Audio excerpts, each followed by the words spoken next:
Hi, we're Big Y's Living Well, Eating Smart registered dietitian team. I'm Carrie. I'm Andrea. And I'm Mike Whitehead, Big Y's chocolate buyer. For today's episode of Big Y Local Love, we're in Somerville, Mass, visiting Taza Chocolate. Let's go inside and get suited up and meet Alex. Very good.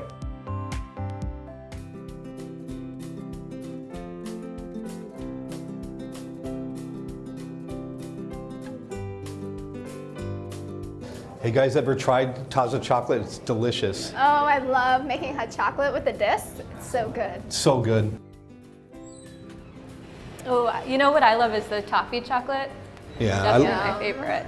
I love the 87% dark chocolate. Yeah, I'm more of the 70%. Yeah? You know, I'm a milk chocolate, low dark chocolate. Yeah, they're all good though, they're delicious.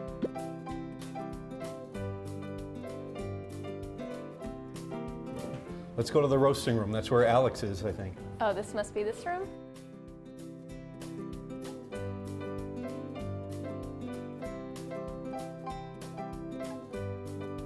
There he is.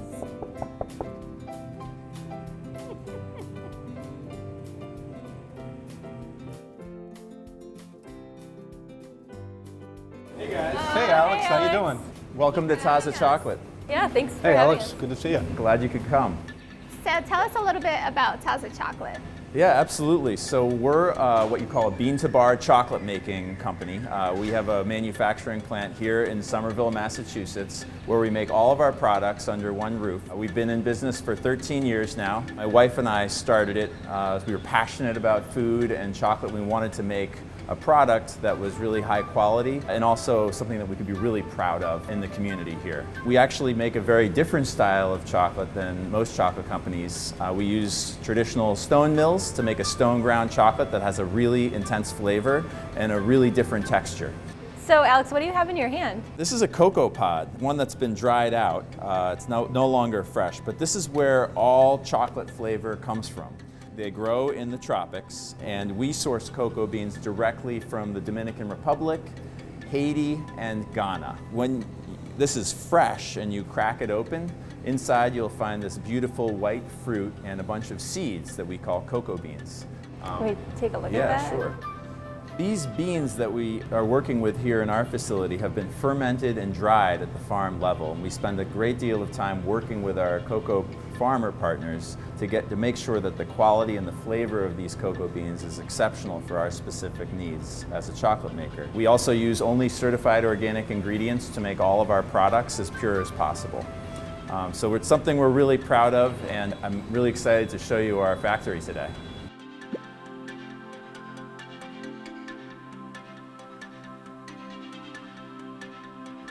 So first we roast the cocoa beans, and then we'll winnow the shell away from the cocoa beans to give us cocoa nibs.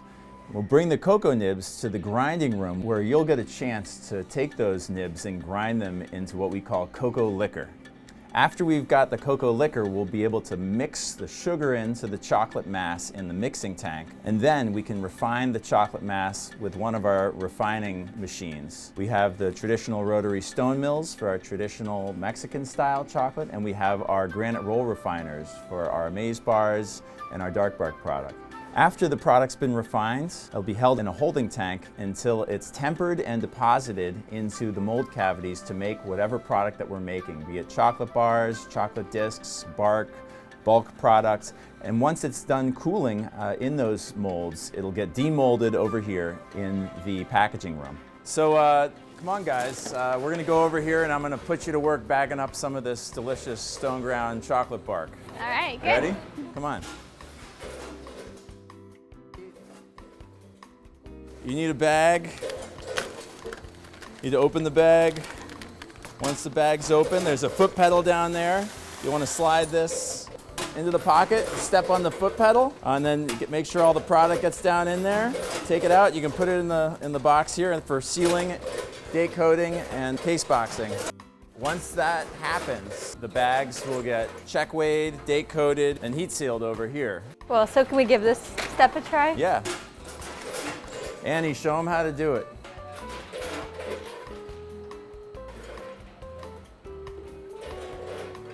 You want to try it, Mike? Sure, yeah.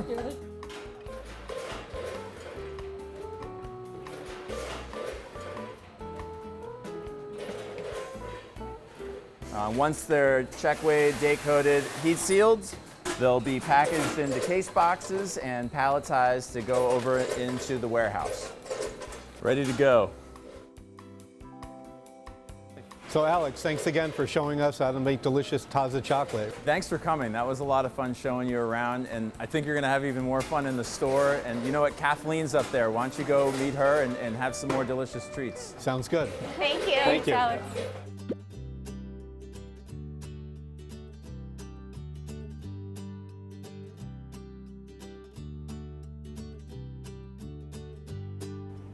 Oh, look, they have vanilla. That sounds delicious. Hey guys. Hi, Kathleen. Hey, Kathleen. Here. It's so nice to meet you. Nice to meet you guys too. Thanks for coming. Now, what is your role here at Taza Chocolate? So I'm a founder and I'm also the Chief Design Officer, and I run our R&D program and I design all of our packaging. I mean, it's beautiful packaging. Can you tell us a little bit about your inspiration for it? Sure, thank you so much. First of all, our chocolate itself is really bold in flavor, and so are the cocoa beans that we use to make it. In all of the packaging that I design, I try to use bright, bold colors to really reflect what you're gonna get in the product. And then you can see here we have circular discs, and that was inspired by a product that they make in Mexico for drinking chocolate. So where did the name Taza come from? Good question. So Taza means cup in Spanish, and Alex, who you just met, when he was in Mexico, he had a Taza de Chocolate, which means a cup of chocolate, and he was really inspired to bring that tradition here to the States, and that's how we came up with the name Taza. Kathleen, we really appreciate your local partnership with Taza Chocolate, and as you know, local partners are extremely important to Big Y, so I just want to thank you for your partnership with us. Yeah, well, we really appreciate your partnership. All of our partners are part of what makes our mission a reality. So the more chocolate that we can make and bring to consumers, the more cocoa beans we can buy from farmers directly. Well, thank you again, Kathleen. We really had a great day today. It was our pleasure. Thank you for coming. If you enjoyed this episode of Big Y Local Love, make sure you follow Big Y and Living Well Eating Smart on Facebook and Instagram, and check out more of our Local Love episodes at BigY.com.